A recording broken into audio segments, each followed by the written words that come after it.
Bismillahirrahmanirrahim. Assalamualaikum warahmatullahi wabarakatuh. Pada kesempatan ini, saya Aulia Syifa akan menjelaskan materi selanjutnya dari mata kuliah Statistika Matematika, yaitu mengenai point estimation atau estimasi titik. Langsung saja. Sebelumnya sudah dijelaskan bahwa estimasi dibagi menjadi dua, yaitu estimasi titik dan estimasi selang. Sekarang ini saya akan menjelaskan tentang estimasi titik. Estimasi titik selalu dalam estimasi selang. Pendekatan estimasi titik dibagi menjadi dua, yaitu pendekatan klasik dan pendekatan teori keputusan. Pendekatan klasik di mana estimasi berdasarkan informasi sampel dari populasi berdistribusi tertentu. Sedangkan pendekatan teori keputusan di mana estimasi berdasarkan kombinasi informasi dan aspek lain yang relevan. Berdasarkan pendekatan klasik ini, terdapat beberapa metode estimasi, yaitu yang pertama metode momen, kedua maksimum likelihood, yang ketiga least square atau metode kuadrat terkecil, dan yang keempat yaitu estimator bias. Di sini saya akan menjelaskan ketiga metode dari pendekatan klasik, yaitu momen, likelihood, dan least square.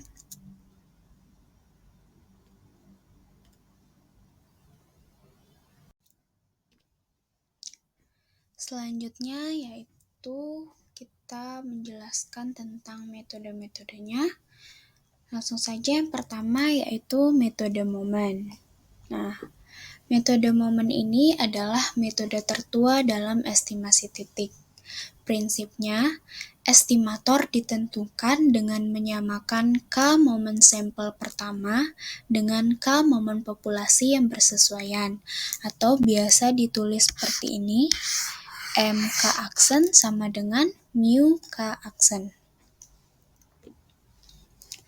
Momen sampel ke K dari suatu himpunan pengamatan X1, X2, sampai dengan Xn adalah rata-rata dari pangkat K mereka, dan ditulis seperti ini, yaitu M K aksen sama dengan sigma XI pangkat K dari I sama dengan 1 sampai N dibagi dengan N.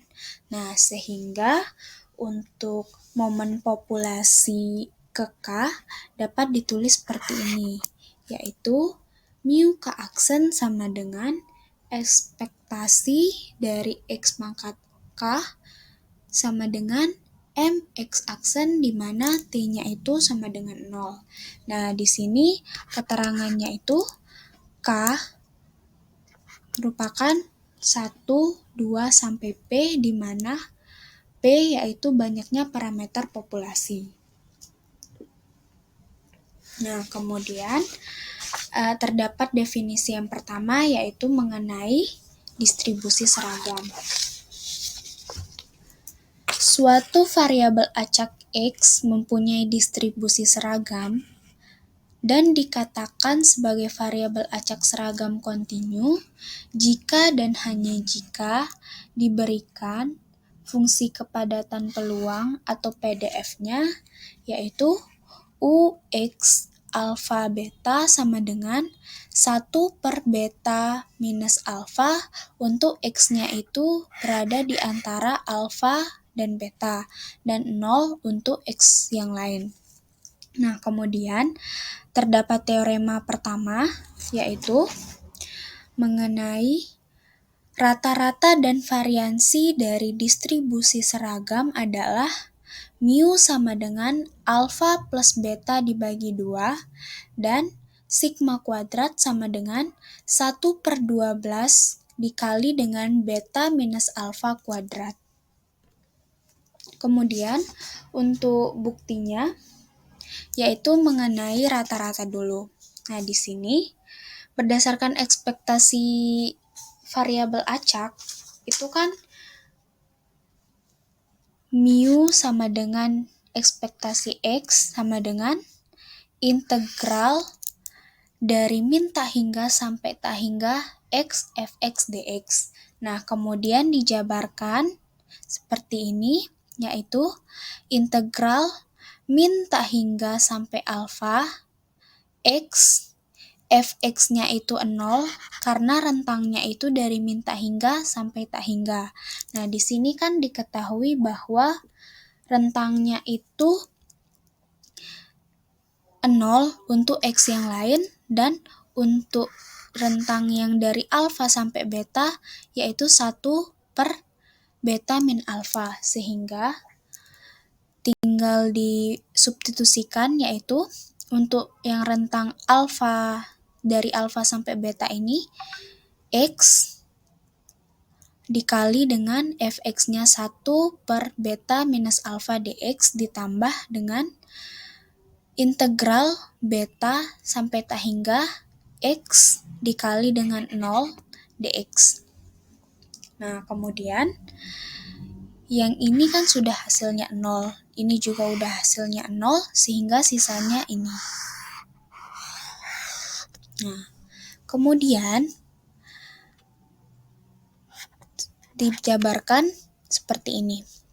1 per beta min alfa dx dikali dengan 1 per beta minus alfa dikali dengan integral dari alfa sampai beta dikali integral dari alfa sampai beta x dx.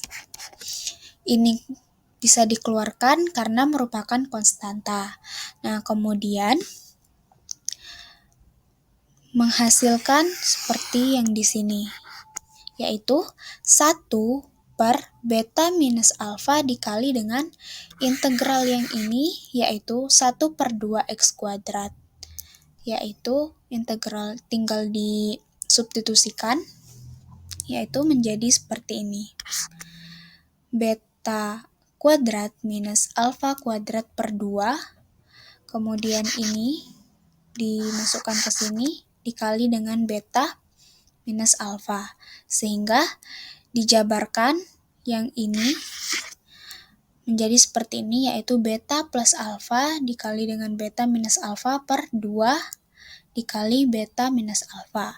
Nah, kemudian ini bisa dicoret sehingga menghasilkan alfa plus beta per 2. Kemudian untuk bukti variansinya yaitu sigma kuadrat berdasarkan nilai ekspektasi variabel acak, yaitu ekspektasi x kuadrat dikurangi dengan ekspektasi x dikuadratkan. Nah, ini kan sudah dijabarkan seperti ini, yang ekspektasi x kuadrat yang awalnya di rata-rata itu menggunakan x, di sini menggunakan x kuadrat.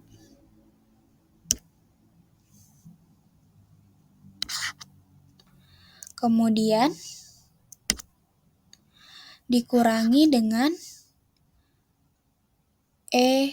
ekspektasi x yang dikuadratin, hasil yang ini itu tinggal dikuadratkan sehingga menjadi seperti ini. Kemudian yang ini kan sudah dijabarkan di slide sebelumnya sehingga menghasilkan yang ini, yaitu integral dari alfa sampai beta x kuadrat, fx-nya disubstitusikan 1 per beta minus alfa dx dikurangi dengan 1 per 4 alfa plus beta kuadrat. Nah, kemudian yang ini dapat dikeluarkan karena merupakan konstanta. Nah, integral dari ini yaitu 1 per 3 x pangkat 3, di mana batasnya dari alfa sampai beta dikurangi 1 per 4 dikali alfa plus beta kuadrat. Nah, kemudian tinggal disubstitusikan, yaitu beta pangkat 3 dikurangi dengan alfa pangkat 3 dibagi dengan 3 kali beta minus alfa, dikurangi dengan beta kuadrat plus 2 beta alfa plus alfa kuadrat per 4. Nah, ini merupakan penjabaran dari yang ini. Nah, kemudian yang ini dijabarkan yaitu menjadi beta minus alfa dikali beta plus alfa minus beta plus minus alfa dikali dengan beta minus alfa. Nah, kemudian ini minus. Kemudian yang 3 ini salah satunya dapat dicoret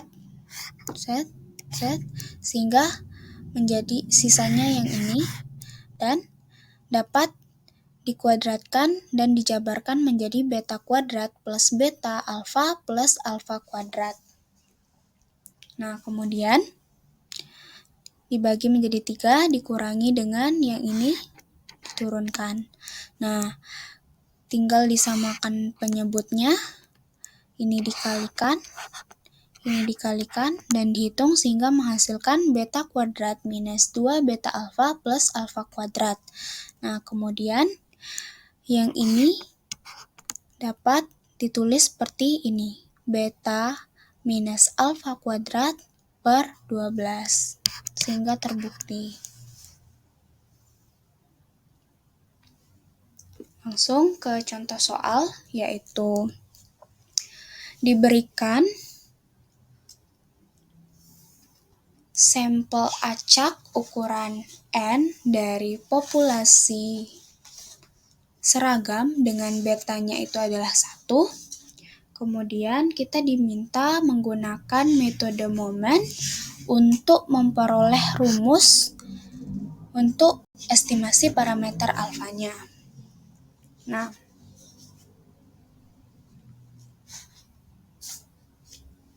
di sini terdapat penyelesaiannya. Kita menggunakan rumus yaitu M1 aksen sama dengan mu1 aksen, di mana M1 aksennya itu sama dengan X bar dan mu1 aksennya itu sama dengan alfa plus beta per 2, seperti rumus yang di sini. Sehingga diperoleh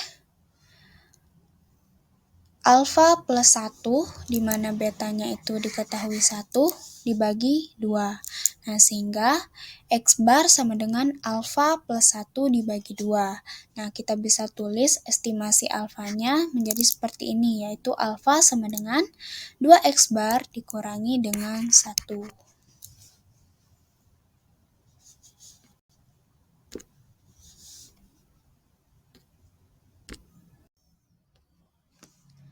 Selanjutnya yaitu definisi 2 mengenai distribusi gamma. Nah, suatu variabel acak X mempunyai distribusi gamma jika dikatakan sebagai variabel acak gamma jika dan hanya jika diberikan fungsi kepadatan peluang atau PDF-nya itu yaitu G X alfa beta sama dengan 1 per beta pangkat alfa gamma alfa dikali dengan X pangkat alfa minus 1 dikali dengan E pangkat minus X per beta untuk X lebih dari 0 dan 0 untuk X yang lain, di mana alfanya ini lebih dari 0 dan betanya lebih dari 0. Kemudian ada teorema yang menjelaskan bahwa rata-rata dan variansi dari distribusi gamma adalah mu sama dengan alfa kali beta, dan sigma kuadrat sama dengan alfa dikali beta kuadrat. Nah, langsung saja untuk pembuktiannya. Untuk yang rata-rata itu hasilnya akan seperti ini, menggunakan penyelesaian ini. Kemudian untuk yang sigma kuadrat itu hasilnya akan seperti ini, menggunakan penyelesaian dengan langkah seperti ini. Nah, langsung saja kita jabarkan di slide selanjutnya, yaitu yang pertama mengenai rata-rata. Nah, pertama ditentukan K-momen populasi pertama dan K-momen sampel pertama. Karena pada distribusi gamma terdapat dua parameter, maka yang kita tentukan adalah momen sampel dan momen populasi ke-1 dan 2, yaitu yang untuk mu satu aksennya, di mana alfa dan beta, itu ekspektasi dari X-nya itu sama dengan integral dari minus tak hingga sampai dengan tak hingga X fx dx. Nah, fx-nya tinggal disubstitusikan di sini sehingga menjadi integral dari 0 sampai tak hingga X dikali dengan 1 beta pangkat alfa dikali gamma alfa dikali dengan X pangkat alfa minus 1 dikali dengan E pangkat minus X plus X per beta dx. Nah, kemudian yang ini dapat dikeluarkan karena merupakan konstanta. Sehingga menjadi ini dikali dengan integral dari 0 sampai tak hingga X pangkat alfa dikali dengan E pangkat minus X per beta dx. Lanjut. Dengan kita mensubstitusi W sama dengan X per B, dan sehingga didapatkan dw-nya itu 1 per beta dx. Ini merupakan turunan dari ini, yaitu dw sama dw per dx sama dengan 1 per beta, sehingga dw-nya sama dengan 1 per beta dx. Sama seperti ini. Sehingga tinggal disubstitusikan lagi berdasarkan yang di slide sebelumnya. Yang ini itu menjadi seperti ini. Kemudian yang beta alfanya ini dapat dicoret sehingga menjadi beta per gamma alfa dikali dengan integral 0 sampai tak hingga W pangkat alfa E pangkat min W dw. Kemudian dijabarkan seperti ini, integral 0 sampai tak hingga W pangkat alfa plus 1 min 1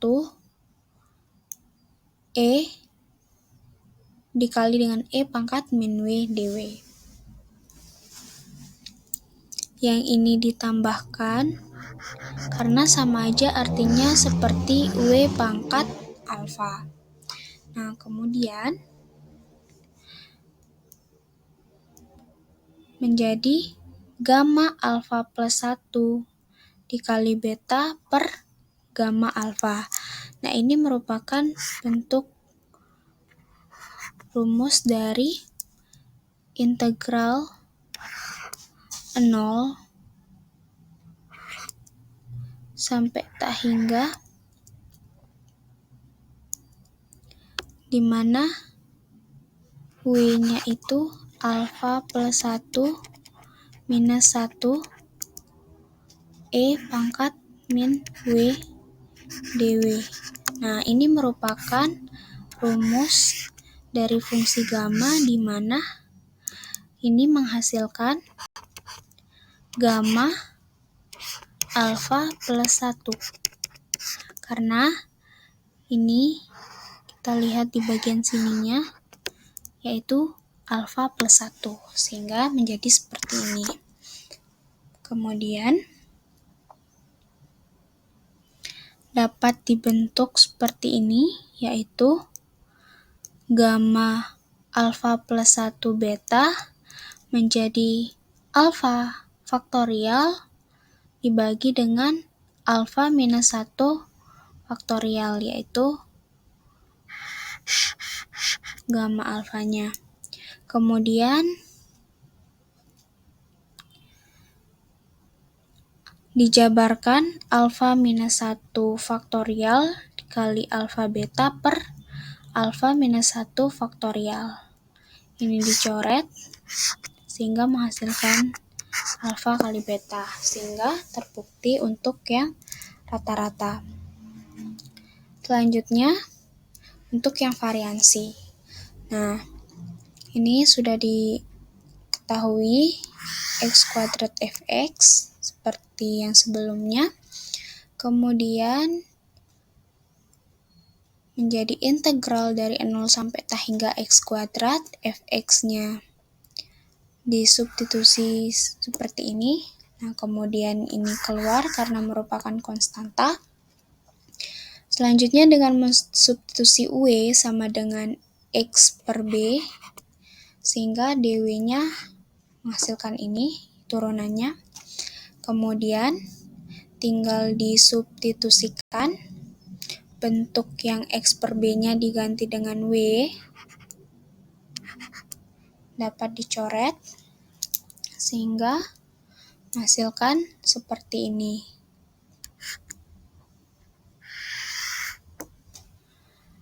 Beta kuadrat per gamma alfa.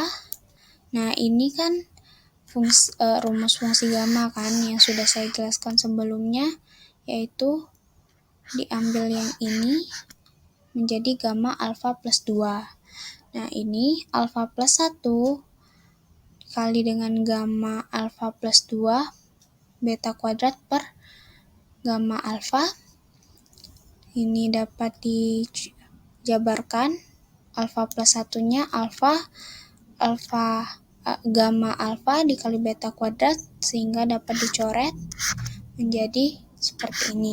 Sehingga untuk sigma kuadrat kan rumusnya x kuadrat minus x dikuadratkan, kemudian dijabarkan ini, hasil yang ini, dikurangi dengan hasil yang rata-rata tadi. Nah, kemudian setelah dijabarkan ada yang sama dan dapat dicoret sehingga menghasilkan alfa beta kuadrat, sehingga terbukti untuk yang variansinya. Nah, kemudian terdapat contoh, diberikan sebuah sampel acak ukuran N dari populasi gamma. Di sini kita diminta untuk menggunakan metode moment untuk memperoleh rumus estimasi untuk estimasi parameter alfa dan betanya. Nah, kemudian dapat diselesaikan seperti ini.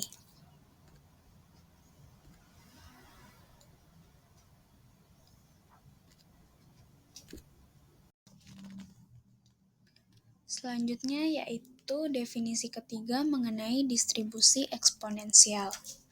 Suatu variabel acak X mempunyai distribusi eksponensial dan dikatakan sebagai suatu variabel acak eksponensial jika dan hanya jika fungsi kepadatan peluang atau PDF-nya itu yaitu Gx theta sama dengan 1 per theta dikali dengan E pangkat X per theta untuk X lebih dari 0 dan 0 untuk X yang lain, di mana tetanya ini lebih dari 0.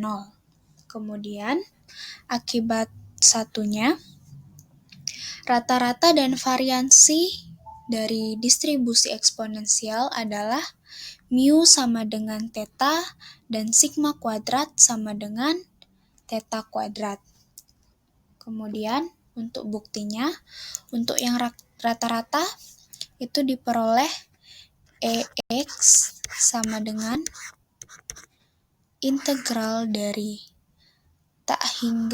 min tak hingga sampai tak hingga x fx.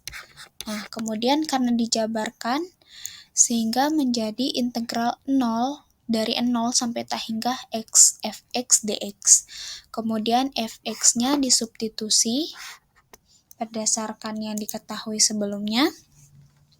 Nah, kemudian kita misalkan y sama dengan x per theta, maka x-nya itu sama dengan theta y, dan dx dy-nya sama dengan theta, sehingga dx-nya sama dengan theta dy, sama seperti ini. Nah, kemudian tinggal disubstitusikan yang ini, dx-nya menjadi theta dy, kemudian yang ini x per theta ini disubstitusikan menjadi y, dan ini menjadi e pangkat min y. Nah, kemudian tetanya dapat dikeluarkan karena merupakan konstanta, sehingga menjadi theta dikali integral dari 0 sampai tak hingga y kali e pangkat min y dy. Nah, karena bentuk ini adalah fungsi gamma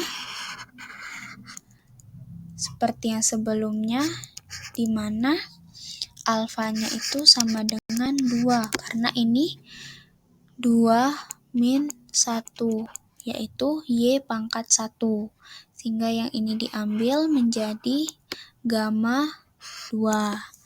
Nah, kemudian menghasilkan theta.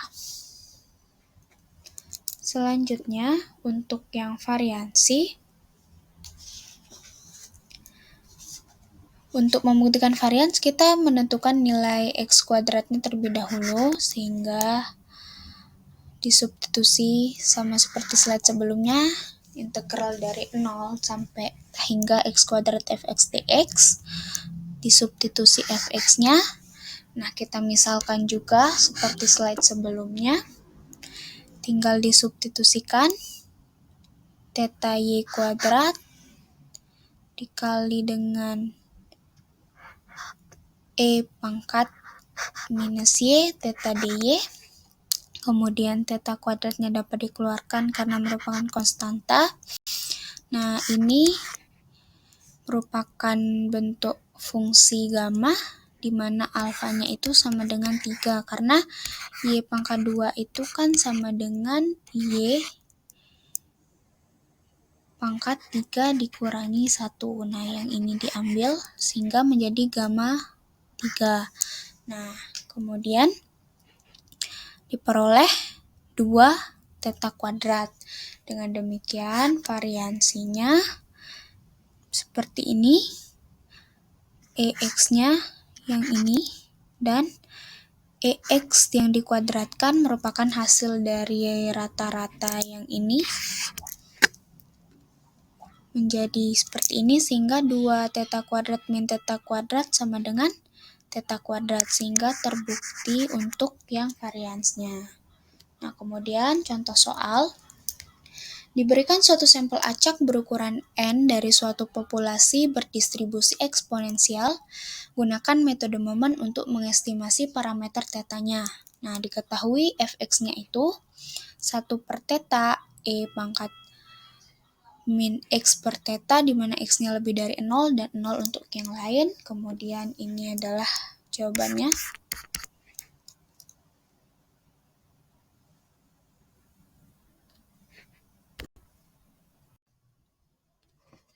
Selanjutnya yaitu metode maksimum likelihood.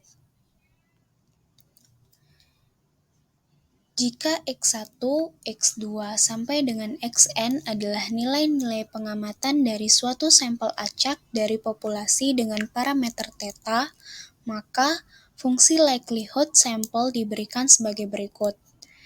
L theta sama dengan f x1, x2 sampai dengan xn theta. Metode ini meliputi memaksimumkan fungsi likelihood berkaitan dengan theta. Langsung ke contoh soal. Diberikan suatu sampel acak berukuran N dari suatu populasi berdistribusi eksponensial, gunakan metode maksimum likelihood untuk mengestimasi parameter theta.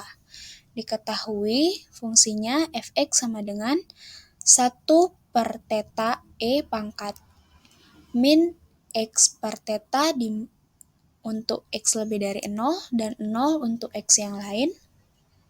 Kemudian untuk penyelesaiannya, yang pertama yaitu kita menentukan fungsi likelihood-nya. Nah, L theta sama dengan f x1, x2 sampai dengan xn theta. Sama dengan dapat dibentuk seperti ini yaitu P f x i theta di mana dari i sama dengan 1 sampai dengan n. Kemudian yang ini dijabarkan menjadi seperti ini, yaitu 1 per theta E pangkat min x1 per theta dikali 1 per theta E pangkat min x2 per theta dikali 1 per theta dikali dengan sampai dengan dikali 1 per theta E pangkat min xn per theta, sehingga dapat dibentuk seperti ini, yaitu 1 per theta pangkat n, 1 per theta-nya itu sebanyak n, dikali dengan E pangkat min 1 per theta. Nah, ini merupakan pangkat sehingga dapat dijumlahkan, yaitu sigma xi di mana dari i sama dengan 1 sampai dengan n. Nah, kemudian diperoleh theta pangkat min n dikali dengan e pangkat 1 per theta dikali sigma xi dari i sama dengan 1 sampai n. Nah, langkah yang kedua yaitu menentukan fungsi logaritma natural dari fungsi likelihood ini, yaitu ln. Sehingga untuk L theta-nya itu sama dengan ln ini, hasilnya ini itu, hingga sama dengan min n ln theta min 1 per theta dikali sigma xi dari i sama dengan n, i sama dengan 1 sampai n. Nah, kemudian langkah yang ketiga yaitu menentukan turunan dari L theta terhadap parameter theta. Sehingga do ln theta per do theta sama dengan menghasilkan ini min n per theta ditambah 1 per theta kuadrat dikali sigma xi dari i sama dengan 1 sampai n. Kemudian langkah selanjutnya yaitu kita membentuk persamaan dengan menyamakan turunan sama dengan 0. Sehingga diperoleh hasil di slide sebelumnya yang ini itu sama dengan 0. Kemudian diperoleh, kita menyelesaikan persamaan untuk mendapatkan nilai estimasi dari parameter, sehingga diperoleh estimasi maksimum likelihood dari parameter theta itu adalah x bar yang merupakan rata-rata sampel.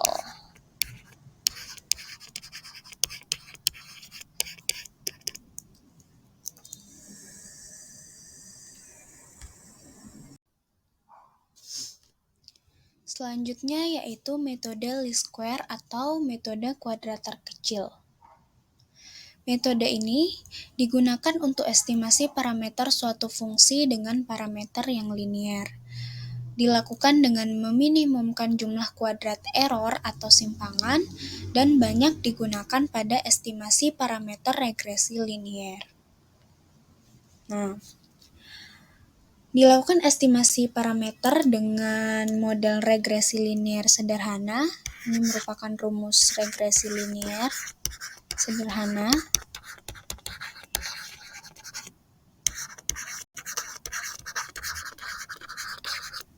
Di mana modelnya itu dituliskan yaitu seperti ini. YI sama dengan alfa plus beta XI plus EI. Nah, kemudian di mana Y ini kan merupakan variabel terikatnya. Kemudian yang XI itu merupakan variabel bebasnya. Nah, kemudian yang EI-nya ini merupakan sisaan atau galatnya. Nah, kemudian untuk alfa dan betanya ini merupakan parameternya. Parameter model regresi linier sederhana yang akan diestimasi dengan metode kuadrat terkecil nantinya. Nah, berdasarkan model di atas ini dapat dibuat fungsi galat dan sehingga menjadi EI sama dengan YI minus alfa minus beta XI. Nah, sehingga bila dikuadratkan menjadi seperti ini. Nah, kemudian jumlah kuadrat sisaan atau galat tersebut kita misalkan dengan Q dan didefinisikan sebagai berikut, yaitu Q sama dengan sigma EI kuadrat dari I sama dengan 1 sampai N sehingga menjadi sigma YI min alfa min beta XI kuadrat dari I sama dengan 1 sampai N. Nah, untuk mengestimasi B0 dan B1 dengan metode kuadrat terkecil, kita minimumkan fungsi Q di atas dengan membuat turunan fungsi tersebut terhadap parameter-parameternya sama dengan 0. Sehingga do Q per do alfa sama dengan 0 dan do Q per do beta sama dengan 0. Nah, sehingga diperoleh persamaan normalnya yaitu sigma YI dari I sama dengan 1 sampai N sama dengan alfa N plus beta sigma XI dari I sama dengan 1 sampai N. Sehingga sigma XI YI-nya dari I sama dengan 1 sampai N sama dengan alfa dikali sigma XI dari I sama dengan 1 sampai N plus beta dikali sigma XI kuadrat dari I sama dengan 1 sampai N. Sehingga diperoleh betanya seperti ini dan alfanya seperti ini.